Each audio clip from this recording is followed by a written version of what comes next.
Many a times we come across jokes which are not outrightly funny, but they make us laugh because they are vulgar. We use the word body to refer anything जिस पे हमें हंसी आती है, और हंसी इसलिए नहीं आती because वो funny है, हंसी इसलिए आती है because वो vulgar है. Let's have an example here. You remember how first relationship felt, right? Like how, like the butterflies in your stomach, waiting for them to text, just constantly wet vagina.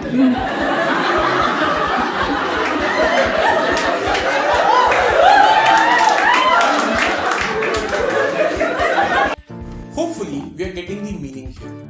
Now, let's see the usage of the word body as well. School is certainly not the place to make body jokes. So, school mein we should not make vulgar jokes or body jokes. Punjabi songs are infamous for their body lyrics. Bonus word, infamous. The word infamous translates to the Hindi word badnaam. So, Punjabi songs अपने vulgar lyrics के लिए, अपने body lyrics के लिए बदनाम हैं.